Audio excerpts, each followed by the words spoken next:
Welcome to the evening show. I'm your host, Captain Zach, and today's subreddit is r/IDontWorkHereLady. And if you want more from me, make sure you subscribe to Daily Dose of Reddit. Don't forget to like, subscribe, and hit that bell to never miss an episode. Alright, this story was called, Accusing Me of Crimes Because You Want to Rule the Police? So, I'm the son of a police officer, and I usually go on a ride-along with him once every few years. This time, however, I decided to go on a ride-along with one of the officers from the next town over. I've grown up with the average opinions of cops as a teenager, then as an adult, ranging from, they're just thugs beating on innocent people, to holy heck, that guy was 100% guilty, while having minimal info on both kinds of events. In recent years, as I get older, I begin to have a much more moderate opinion, especially after what happened on this ride-along. I am not a police officer. I live in Connecticut, and it might surprise people to know that we aren't exactly a state filled with rich people everywhere. There are poopy towns, poopy areas in towns, or just generally poopy people everywhere. This is a story about a poopy area in an otherwise average town. Unfortunately, the heroin crisis was at its worst by this time. Here's a little more backstory on this event. This town is known for some of its seasonal events, like most New England seaside towns. As such, we usually get a lot of tourists from out of state or states or visitors from other parts of the state.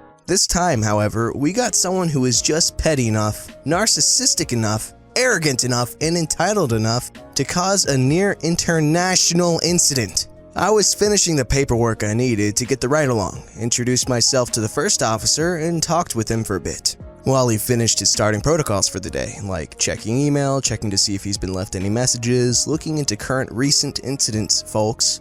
All in all, it was like being with a family member again. He told me the day was going to be a little bit longer because a few people he got called to the week before called his number to follow up on an incident. This is called a callback. While he was doing this, I offered to pick us up some car-friendly lunch from a sub place I really loved.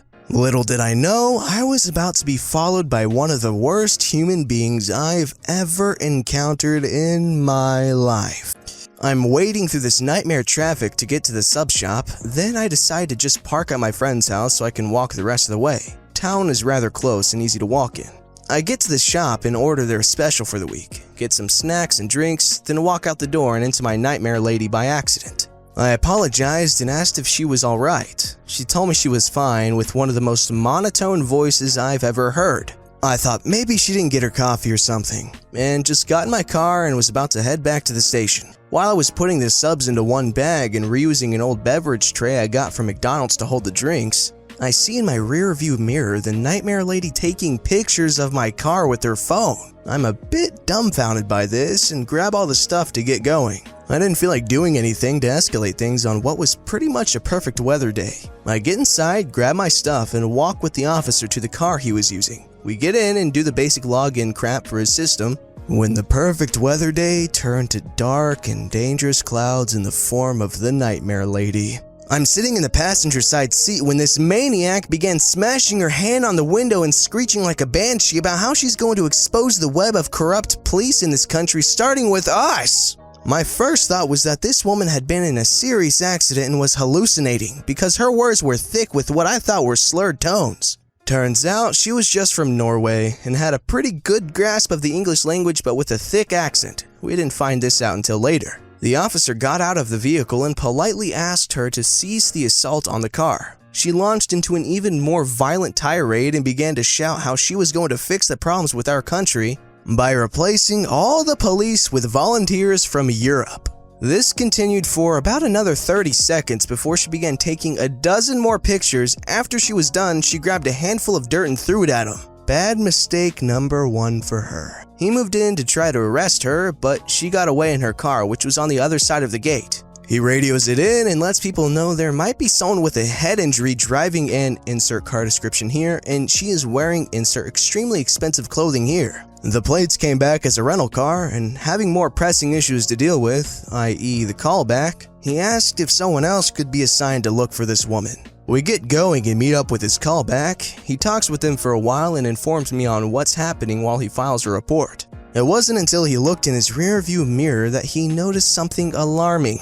The same woman who assaulted the car was at the callback's house asking them questions while she had her phone out recording everything. This person had no idea what was going on and thought the woman was a reporter trying to do a case on an uptick in crime in her area. The officer goes blues and tunes, spins the car right around and tries to get to her before she could get away. Unfortunately, she got away again by getting lost in the traffic.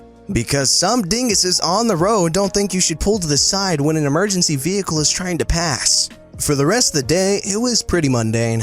Until we got back to the station and see the Nightmare Lady going full ballistic with the reporter by her side. She then saw me and the officer I was with, made a straight shot beeline to me and began to shout obscenities I have never thought possible from another human being.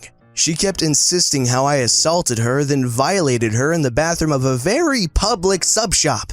Listed off a fake name for me and told the reporter everything with tears down her face. She kept talking about how she was being stalked for weeks by me and my fellow officers as she walks home from work. I need to restate this. I am not a police officer, and never have been nor will I ever be. At this point, the reporter immediately asks me what I have to say to these accusations and when the trial will be. The first words out of my mouth were, I am not a police officer. I never have been and never will be. What the nether is going on? This enrages Nightmare Lady. She then pulls out her phone and presents the most painfully edited video I have ever heard or seen in my life. The audio didn't even sound consistent. In one case, I could hear my voice cut then copy-pasted and repeated 3 times for the same 3 words. And I saw the most cheesy filter effect ever being used to show the officer attempting to damage the phone. When all was said and done, she looked like she got me and had the deepest dookie grin I had ever seen in my life. I turned to the reporter and said that not only is everything she said false, but I have multiple witnesses and numerous videos to prove it. The Nightmare Lady immediately stepped in front of me and said with a straight face, "The police are not trusted and all evidence will be thrown out. You might as well admit to the crime you committed." When I asked what the heckle faces she was talking about, she launched into this whole rant about how the lot of cameras were obviously fake and that the police are not treated as a trusted source for courts. It was her word and her evidence, I use that word loosely, against mine. Then things got good. The reporter cut her off and stated that not only are the cameras in the lot real and always running, but that the officer who was with me was wearing a body cam. Realizing her massive mistake, she attempted to snatch the camera off the officer's body. Big flippity-doo-dotting mistake number 2. As not only did she manage to grab it and attempt to destroy it by throwing it against the wall, but then she tried to kick him in the nuts and run away. This went over as well as eating a lead salami. She brought her foot up and got it completely trapped by the officer just moving his leg to the side. He then began to arrest her and read her rights. During all of this, she was screaming police brutality, demanding the reporter only show the part of her being pinned down and arrested, and how the reporter has to only release her version of the story. It turns out Nightmare was a 19-year-old representative from a non-profit organization based in Norway which tries to offer aid to prisoners who are unjustly imprisoned worldwide. It's a genuinely good organization and I've donated to them before. But Nightmare seems to think she's a big member with huge overreaching authority. Her justification for all this is that she thought I was a corrupt officer because I didn't hold the door open for her when I left with my hands full. I found out much later on that she unwittingly confessed to the attorney from the nonprofit how it was all made up and she wanted to get her name in the organization so she could take over the local police and fix them. She was the delusional daughter of a rather radical activist from the 80s in Norway and was basically a spoiled rich brat who didn't think consequences applied to her. The organization distanced themselves from her and I still donate to them because they do darned good work. Oh boy, okay, so I guess the moral of the story is don't associate with Norwegian women because they'll assault a police officer in front of you. Alrighty, this story was called I'm Not an Uber Driver Anymore. So one day, my boyfriend and I decided to go to Atlanta on a Saturday to have fun because we had nothing else to do. We go to a strip mall called Little 5 Points just to walk around, shop, and have a little fun. We stay there most of the day, basically, and decide to leave since it was so late, but we wanted to go get some cookies. There's a place called Insomnia Cookies that's on the same strip, and it is amazing. We try to go there every time we see one. We got into our car because we parked pretty far from the strip because who wants to pay for parking? So we drive to the area where Insomnia Cookies was, but this place is so packed. So we're looking for a parking space so we can get out of the car, go into the cookie place, and leave to go home. There's a parking lot right across from the place and we drive into it. I forgot to mention that my boyfriend is the one driving and not me. Also, I have a typical Kia Soul. As he's driving really slow in the parking lot, a man comes up and opens our back door and my boyfriend floors it, mistakenly having the door hit the dude's garbanzos. The man starts cussing at him, saying, "Yeah, I just wanted to tell you thank you for jamming your door, my flippin' nuts!" My boyfriend apologized for it and told him we're not an Uber. I was honestly scared because I didn't know what the flip was happening. Plus, he was drunk, so who knows? The man was saying, why wouldn't Uber even do that? And I'm just like, in my head, we're not an Uber. Well, not anymore because it started getting creepy for me. My boyfriend then starts to just look scared and I was saying how it's okay, he just didn't know that we're not an Uber. My boyfriend was explaining to me how he got scared and thought someone was trying to rob us and he sped off. We eventually drove away and found a parking spot, got our cookies and went back home. My boyfriend and I still get a laugh out of it whenever we bring it up.